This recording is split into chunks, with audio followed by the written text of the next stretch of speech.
ప్రభునామనకు ఘనత కలుగును గాక.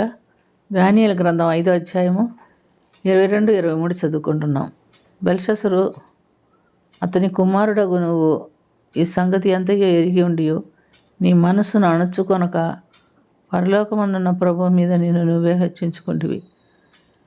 ఎట్లనగా నువ్వు నీ అధిపతులను, రాణులను, నీ ఉపపత్నులను నువ్వు ఆయన ఆలయ సంబంధమగు ఉపకరణములలో ద్రాక్షారసం పోసి త్రాగవలెనని వాటిని తెచ్చి ఉంచుకొని వాటితో త్రాగుచు చూడనైనను విననైనను గ్రహింపనైనను చేతగాని వెండి, బంగారు, ఇత్తడి, ఇనుము, కర్రరాయి అను వాటితో చేయబడిన దేవతలను స్తుతించుతుంటివి.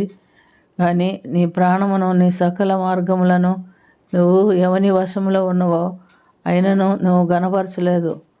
కావున ఆయన ఎదుట నుండి అరిచే వచ్చి రాత రాశాను అని చెప్తున్నాడు. ప్రియమైనటువంటి దేవుని బిడ్డలారా, నెబుకద్నెజరు కుమారుడైనటువంటి బెల్షస్సరు తాను రాజు అయిన తర్వాత ఒక గొప్ప విందు చేయించాలని తలంచుకొని గొప్ప విందును చేయిస్తున్నట్టుగా 5వ అధ్యాయం మొదటి నుంచి మనం గమనిస్తున్నాం.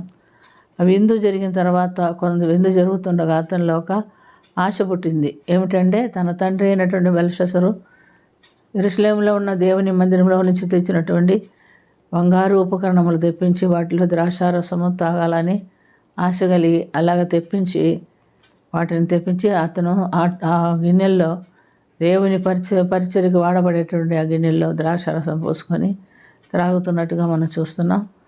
ఆ సమయంలో వారు తాగుతూ వారు ఎరగనటువంటి దేవతలు వాటికి పూజ చేస్తూ నమస్కారం చేస్తూ ఆనందిస్తున్నటువంటి సమయంలో మానవ హస్తం అంటే ఒక హస్తము రాజు గోడ మీద ఒక వ్రాత వ్రాస్తున్నట్టుగా మనం చూస్తున్నాం.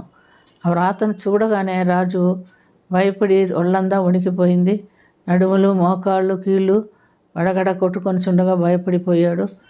ఆ వ్రాత వ్రాశారు. అది మెనే టెకెల్ ఉపార్సిన్ అని వ్రాత వ్రాసింది.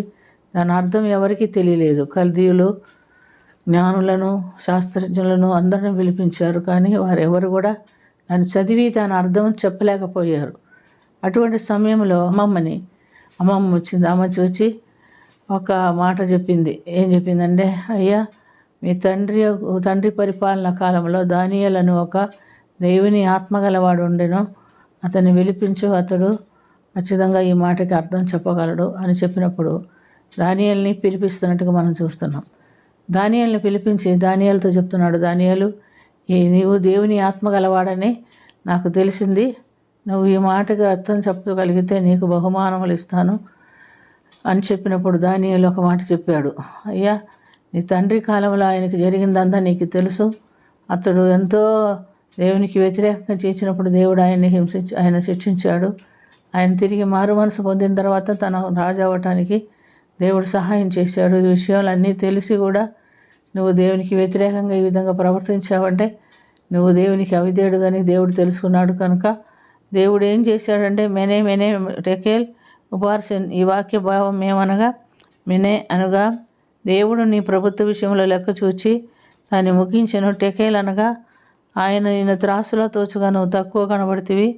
పెరేస్ అనగా నీ రాజ్యము నీ ఎద నుండి విభాగింపబడి మాదీలకును పార్సీకులకును ఇయ్యబడెను అని చూస్తున్నాం. కనుక దేవుని యొక్క ఆజ్ఞ చొప్పున ఆ రాత్రి అంతే కల్దీయులు ఓడించబడి మాదీయులు, పార్సీకులు ఆ రాజ్యాన్ని స్వాధీనపరుచుకున్నట్టుగా మనం గమనిస్తున్నాం.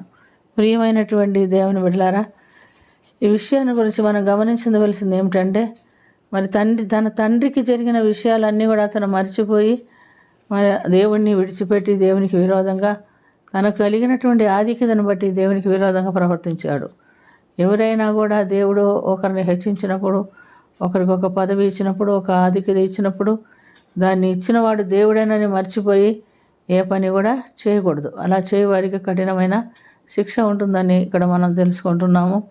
కాబట్టి చూడండి, దేవుడు మనకు కూడా ఎన్నోసార్లు ఎన్నో విధాలుగా తెలియని రీతిలో ఉన్నతమైనటువంటి స్థితి కలుగు చేస్తాడు. మనకు సమృద్ధి ఇస్తాడు, మనల్ని ఆశీర్వదిస్తాడు, మనల్ని కూడా దీవిస్తాడు. కానీ వెంటనే మనం ఏం చేయలేకపోతాము, దేవుణ్ణి మహింపరచలేకపోతాం, దేవుణ్ణి స్తుతించలేకపోతాం. మనం మన ఇష్టానుసారంగా మనకు ఇష్టమైన వారి మెచ్చుకుంటుంటే సంతోషిస్తూ దేవునికి దూరస్తులు అవుతాం. అలాంటి వారికి శిక్ష తప్పదని ఇక్కడ దేవుడు మనకు చూపుచున్నాడు. అలాంటి స్థితి ఎప్పటికీ రాకూడదు. నువ్వు ఒక పరీక్ష పాస్ అయినా, నువ్వు ఒక కొత్త ఇల్లు కొనుక్కున్నా, నువ్వు ఒక పనిలో నీకు ప్రమోషన్ వచ్చినా మొదట ఏం చేయాలా, దేవుణ్ణి కనపరచాలా. ఎందుకంటే ప్రభుత్వంలో ఉన్నప్పటికీ అందరికీ ప్రభు ఒక్కడే కాబట్టి ఆయన ద్వారానే మనకి ఏ కార్యాలైనా జరుగుతాయి. ఆయన తెలియకుండా ఏ కార్యం కూడా జరగదు. ఈ బెల్షస్సరు ఈ విషయం మర్చిపోయి తన తండ్రికి దేవుడు చేసిన కార్యాలన్నింటినీ చూచినవాడు, వినినవాడు, ఎరిగినవాడు అయి ఉండి కూడా దేవునికి వ్యతిరేకంగా ప్రవర్తించినందున అతడు వెంటనే మరణం ప్రాప్తించినట్లుగా మనం చూస్తున్నాం. కాబట్టి ప్రియమైనటువంటి దేవుని బిడ్డలారా, కలుగుచున్న ప్రతి విధమైన మేలును బట్టి దేవునికి కృతజ్ఞతాస్తుతులు చెల్లించుటకు, ఆయన్ని మహిమపరచుటకు మనం నేర్చుకోవాలి. ఆయన మర్చిపోయి ఏ కార్యం కూడా మనం చేయకూడదు. ఆయన విడిచిపెట్టి మన జీవితాలు మనం జీవించకూడదని దేవుడు మనల్ని హెచ్చరించిన ప్రకారం ప్రార్థన చేసుకుందాం. ప్రేమ కలిగిన తండ్రి, కృప కలిగిన ప్రభా, యేసురక్షక, ఈ లోకంలో మా ఆత్మీయ జీవితంలో సరి చేసుకున్నట్టుకు, బాగు చేసుకున్నట్టుకు, నీలో వేరువారి జీవించుటకు మాకు మీరు ఇస్తున్న హెచ్చరికలను బట్టి స్తుతి స్తోత్రము. నువ్వు ఏ విషయంలో మమ్మల్ని హెచ్చించినా మేము ఆ విషయంలో నీకు కృతజ్ఞతాస్తుతులు చెల్లించుటకు మీరు మాకు నేర్పించమని, నీ యందు భయభక్తులు కలిగిన జీవితం మేము జీవించుటకు, దీర్ఘాయుష్ కలిగి దీవించుటకు సహాయం చేయమని కృప చూపించమని యేసుక్రీస్తు పుణ్య నామమున అది మిక్కిలి వినయంతో అడిగి వేడుకొంచున్నాము తండ్రి. ఆమేన్.